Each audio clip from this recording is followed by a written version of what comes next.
Así es la inclusión en Ubisoft, una empresa de videojuegos que dice en su página oficial de Ubisoft Montreal que tiene un enfoque claro para garantizar que la diversidad y la inclusión sean la piedra angular de su cultura y que su objetivo es establecer el estándar para la inclusión dentro de sus juegos y sus comunidades. Pero vamos por partes. Ubisoft es actualmente la desarrolladora de juegos más importante de Europa y la primera a nivel mundial. Entre sus títulos más populares se encuentran El Príncipe de Persia, Assassin's Creed y Far Cry, juegos que nadie aquí está diciendo si son buenos o malos, o si debes jugarlos o no, ya que son productos con su público objetivo y no todos disfrutan de lo mismo. Sin embargo, las propias descripciones en las páginas oficiales de Ubisoft dejan ver que la piedra angular de su cultura interna no es el supuesto espíritu heroico de sus protagonistas o el entretenimiento de sus clientes, sino la inclusión. Pero, ¿qué es la inclusión y por qué es tan importante? Además de eso, ¿por qué si inclusión es una palabra que suena tan bonito, suele ser tratada como algo negativo? Para que entendamos mejor este peculiar concepto, lo primero que toca hacer es descartar aquello que la inclusión no es. Número 1. La inclusión no es lo opuesto a exclusión y mucho menos es lo opuesto a discriminación. El término inclusión da la impresión de ser eso, pero en la práctica es completamente otra cosa. Número 2. La inclusión no es la simple presencia de una minoría en una película, serie, cómic o videojuego. Efectivamente, la presencia de una minoría se puede deber a la inclusión, mas en sí misma la presencia no es la inclusión. Número 3. La inclusión no es cuando un personaje blanco heteroestablecido es cambiado de color, de género o de orientación. Eso se llama revés racial o revés de género, según el caso. Y aunque puede ser producto de la inclusión en ocasiones, también es posible sin necesidad de aplicar la inclusión. Número 4. La inclusión no es algo que se pueda hacer bien, porque en sí misma está mal en términos éticos y morales, y también en términos legales, por lo que es errado hablar de inclusión bien hecha. Número 5. La inclusión no es algo que se pueda dividir en categorías como forzada y no forzada, pues toda inclusión es forzada. Número 6. La inclusión no es cuando un personaje de ficción carece de impacto en la historia principal de una película, y tampoco cuando un personaje se siente poco coherente o poco natural dentro del contexto de la historia. Eso se llama mala escritura o escritura perezosa. Y aunque la inclusión puede influir en eso,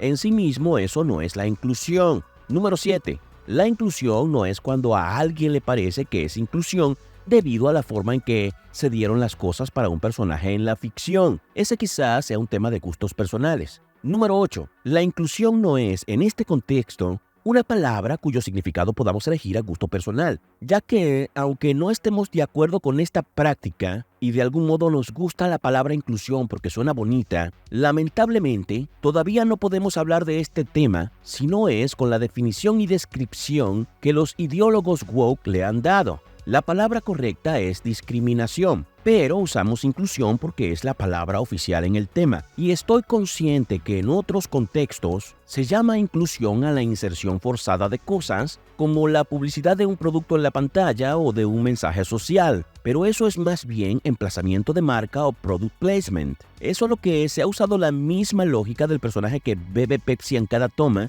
hasta que hoy por hoy la mayoría usa mal el término inclusión. Otro asunto que afecta a la correcta definición de esta práctica es la connotación que se le da al apellido forzada cuando decimos inclusión forzada. Aquí hay un par de cosas. Primero, como toda inclusión es forzada, la frase inclusión forzada es una redundancia válida que refuerza en el lenguaje la naturaleza de la inclusión. No obstante, muchos se han perdido en esa pequeña pero importante parte de la explicación, y por lo que parece una lógica obvia, interpretan que si existe la inclusión forzada, entonces debe existir la no forzada, pues de lo contrario no llamarían forzada a la inclusión forzada. Pero repito, inclusión forzada es una redundancia válida, es una forma de reforzar en el lenguaje que toda inclusión es forzada. Claramente ese es un problema con el que toca lidiar ahora más que nunca. Y segundo, creo que esa fue una mala traducción de Forced Diversity, que en realidad significa diversidad forzada. Y siguiendo la ruta de la inclusión, tiene sentido que se hable más de diversidad forzada por medio de la inclusión o a causa de la inclusión. Número 9. Inclusión no es cuando me parece o no me parece forzado tal personaje o tal cambio que le hicieron. Y tampoco es cuando es que lo sentí forzado porque el actor no lo hizo bien, estaba mal escrito y no lo dejo pasar. A Miles Morales sí lo dejo pasar porque sí me gusta. Una vez más, esto sí puede ser causado por la inclusión o está relacionado con ella de algún modo, pero eso no significa que sean lo mismo o que tal relación esté presente siempre. Y número 10, inclusión no es cuando le vi algo progre o le vi algo woke. Que sí, la inclusión es producto de la ideología woke, pero como la ideología woke abarca mucho más que eso, entonces no todo lo woke es inclusión, del mismo modo que no todo lo progresista es woke. Pues dado que woke es una categoría mayor que inclusión y progresismo es una categoría mayor que woke, ninguna categoría menor puede abarcar todo de una categoría mayor. Pero bien, si nada de eso es inclusión, ¿qué es entonces? La inclusión por cuotas, también llamada acción afirmativa o discriminación positiva, es descrita como una estrategia que busca aumentar la representación de grupos subrepresentados en una organización, logrando de manera forzada una diversidad superficial. Es decir, la inclusión se basa en la idea de que unos pocos empleados representan a todos los de su grupo identitario, junto a la idea de que hay grupos subrepresentados que deben tener una mayor representación. En otras palabras, si eres mexicano y ya hay un mexicano trabajando en Ubisoft, ese mexicano te representa a ti en las nóminas de Ubisoft. Tú no lo conoces, no sabes que está allí ni nada por el estilo, pero como él está en la compañía y es mexicano al igual que tú, pues es tu representante y embajador allí dentro. Lo mismo con las mujeres, los morenos, los asiáticos y todos los del arco iris. Y mientras más personas con tus características identitarias haya en la compañía, pues más representantes vas a tener. De allí el uso de la palabra representación, la cual dentro de la ideología tiene diferentes aplicaciones simbólicas, y ya que el objetivo es que haya representantes de cada grupo subrepresentado, se termina logrando un ambiente bastante diversificado. No en vano, estas empresas cuentan con unos departamentos llamados DEI, cuyas siglas significan diversidad, equidad e inclusión. La inclusión es la contratación por características identitarias. La equidad es exigirle muchísimo menos a las minorías a la hora de ellos aplicar para un puesto de trabajo. Y la diversidad es el resultado ineludible de la inclusión y la equidad. De allí que tenga sentido hablar de forced diversity o diversidad forzada. Pero esto viene con trampa. Y es que tener las características identitarias privilegiadas no sirve mucho si no perteneces al culto ideológico woke o si al menos no finges pertenecer. El punto de la equidad es muy importante, pues es algo que ya se puede ver en países de la región como República Dominicana, donde los partidos políticos, por ejemplo, deben admitir un porcentaje específico de mujeres que solo por ser mujeres no compiten en iguales condiciones contra los hombres y obtienen el puesto porque sí o sí deben ser mujeres quienes llenen esas cuotas que ya han sido previamente separadas para ellas. Equidad en la práctica es exigirle lo justo a unos y dejarle el camino bastante fácil a otros, lo que termina siendo injusto para aquellos a los que le exigen lo justo. Da igual si hay hombres más capacitados o con mayor simpatía, en el caso de los candidatos políticos, digo. Hay atributos con privilegios que otros no tienen. Esto no solo afecta a los hombres, desde luego, sino que también afecta a las mujeres. En casos donde la regla es tener 50% de hombres y 50% de mujeres, se podrían quedar por fuera mujeres que merezcan el puesto más que algunos hombres, porque ni hombres ni mujeres deben pasarse del 50%.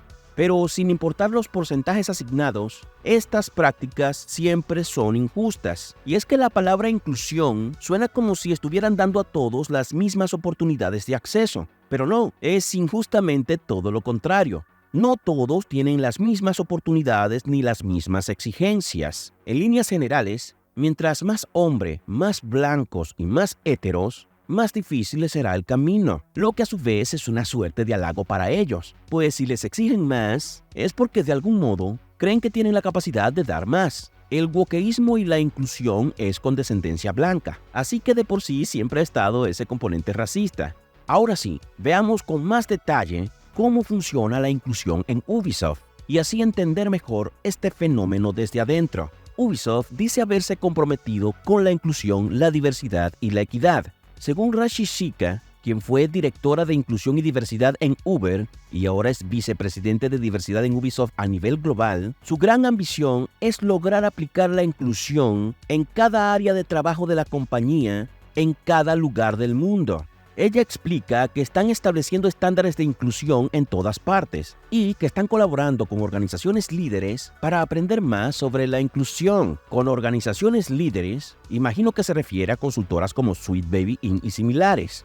Otra de sus ambiciones es crear un gran equipo DEI que actualmente sigue creciendo. De hecho, tiene un director DEI por continente, incluido Latinoamérica. Mientras tanto, en Montreal, están haciendo crecer 6 grupos de recursos para empleados en los que incorporan la inclusión en la forma en que reclutan y hacen crecer sus equipos, al mismo tiempo que aportan diversidad a sus juegos, creando personajes que Ubisoft describe como BIPOC y 2S LGBTQIA+. Sí, eso es muy difícil de pronunciar. También se asocian con organizaciones supuestamente sin fines de lucro enfocadas en la diversidad. Y digo supuestamente porque siempre este tipo de organizaciones van detrás del dinero. De hecho, hay que seguir la pista del dinero para dar con ellas. Y bueno, también se asocian con universidades. Ya sabes, esos nidos ideológicos que solían fomentar el crecimiento intelectual, pero que ahora fomentan ideologías principalmente de izquierdas y totalmente desconectadas de la realidad. Y bien, entre tanta diversidad, vuelven a la segregación, pues dentro de la empresa tienen diferentes grupos con logo incluido dedicados a las diferentes identidades. MAAA, Comunidad de Asiáticos e Isleños del Pacífico; B Jedi, que es la comunidad negra; Gente Latino Latinx Latino, que es la comunidad hispana; ND más MH más A11Y, que es la neurodiversidad, salud mental y accesibilidad; Ubilove, que es la comunidad 2S LGBTQIA+, y Nosotras, que es la comunidad de mujeres por la equidad. Y agregan que ese es solo el comienzo. Al mismo tiempo, celebran que las cuotas ambicionadas se están alcanzando, al reportar que con mucho esfuerzo han logrado que más del 30% de las nuevas contrataciones son para mujeres, pues aumentar el número de mujeres en su plantilla es una prioridad. ¿Es porque agregan más al tipo de trabajo que hacen? No, es porque necesitan alcanzar los porcentajes establecidos. De eso va la inclusión. ¿Cómo contratas pensando en los cromosomas y no en el currículum? Y no digo que estas personas no tengan buenos currículum. Es solo que no es lo primero que se toma en cuenta. Lo primero son los cromosomas, al menos en este caso del 30% que han alcanzado. Y esto es así, pues, con las políticas identitarias woke. También celebran que más del 60% son de otras nacionalidades. Espera, esta la dijiste mal. En realidad son más de 60 idiomas hablados y personas de 90 nacionalidades distintas en el estudio. Claro, ellos dicen que esto lo hacen para entender mejor a los jugadores de todo el mundo. Yo me ahorraría la búsqueda forzada de gente de todo el planeta y me metiera en los foros gamers. Y es que no es lo mismo estar dentro de la empresa que ser un jugador sin ningún compromiso dentro de una desarrolladora. Y no estoy diciendo que no les funcione la estrategia, como tampoco digo que sus juegos estén mal. Lo que digo es que sus prioridades son las equivocadas. Ubisoft hace 25 celebraciones al año relacionadas con la diversidad y recibieron una certificación de paridad plata de la organización Mujeres en Gobernanza. Esto por haber logrado una buena paridad de género en sus contrataciones. Aún así, les preocupa que las mujeres siguen estando subrepresentadas en la industria. Y es que la representación de este porcentaje de mujeres dentro de la empresa es una lucha ideológica para supuestamente compensar la falta de mujeres en toda la industria de los videojuegos. Y como las otras desarrolladoras seguramente no se quieren quedar atrás, entonces siguen los mismos pasos y todas juntas colaboran para alcanzar estos estándares de una bondad superior a la de Dios mismo, lo que no se puede lograr si no es discriminando a otros por sus características. Y si quizás no hubieran dejado ir a su antigua guionista, Kim Belair, ahora directora de Sweet Baby Inc., no se estarían lamentando tanto, pero he de suponer que de vez en cuando contratan a la consultora de su antigua guionista. Y como no, celebran a sus personajes más diversos, como Anya Katarina de Rainbow Six, el primer personaje trans de la franquicia, o Santiago Miguel del mismo juego y quien supongo es gay. y Neón en Goma, o como se pronuncie, el no binario. 3 personajes escritos por Simon Ducharme, o como se pronuncie, un activista y miembro del LGBT. Simon ha sido incluido en la compañía para crear personajes que representen simbólicamente a su colectivo, al tiempo que él los representa en la realidad. Así que si tú eres parte del colectivo, no te preocupes si estás desempleado, pues Simon o Simon ya te está representando con su puesto en la compañía. Y según Simon, los personajes queer tienen un lugar en todas las historias. No solo eso, sino que afirma que tener personajes queer como protagonistas debe ser lo más deseable por todos. Y supongo que eso es lo que pensaron para Far Cry 6, donde los personajes celebrados por Ubisoft son Paolo de la Vega, un hombre trans abandonado por su familia tradicional, porque la familia tradicional son los malos, supongo, y cuya escritora es Haley Kennedy, misma escritora de la serie ultra progresista protagonizada por Tatiana Maslany, Orphan Black, que no digo que sea mala, pero sí que es ultra progresista. También es amiga de la ultra progre de Ratchet & Clank y Spider-Man 2 Sam Max, y usa pronombres en la bio de Twitter. ¿Por qué no? También celebran a un personaje llamado Rosa Mel Paquete, que es descrito como un drag queen, un personaje que lograron gracias a la ardua investigación de su equipo de contrataciones LGBT. Según entiendo, el personaje es creación de Navid Kavari, quien además es el director creativo de Star Wars Outlaws, y también usa pronombres en la bio de Twitter. Y es incluso poético como el director de UbiProud, que es uno de los departamentos arcoíris dentro de la compañía, se llama Anthony Gay. Y estoy muy seguro de que si buscamos a los actores y actrices de voz para este tipo de personajes, nos vamos a encontrar con que fueron incluidos justamente por sus características identitarias, más que principalmente por su voz, por más que sean buenos actores de voz y tengan una voz atractiva y adecuada. Es más, estoy casi seguro que el actor de voz para Yasuke en el nuevo Assassin's Creed Shadows fue elegido principalmente por su cantidad de melanina en la piel y solo después por su voz y su talento para la actuación, que sí es un actor profesional. Pero sabemos que esto no es lo primero que ve Ubisoft, y ya que su objetivo es completar porcentajes de representación dentro de la compañía, no sería extraño que algunos personajes sean creados pensados en contratar actores que cumplan con las mismas características del diseño visual del personaje y así continuar en su cruzada de inclusión y diversidad woke. En resumen, Ubisoft tiene bastante claros sus objetivos y su compromiso con la inclusión y la diversidad forzada, así como las ideologías políticas que motivan sus acciones y decisiones, tanto empresariales como contractuales y creativas. Delante y detrás de los videojuegos, lo que hay es representación en el sentido más woke de la palabra. Su estrategia de cuotas es organizada y cuenta con la asesoría de expertos en este tipo de prácticas como Outre Circle, que es como un Sweet Baby Inc. pero francés, y que cuenta con más de 2 millones de empleados LGBT beneficiados gracias a su intervención en las empresas.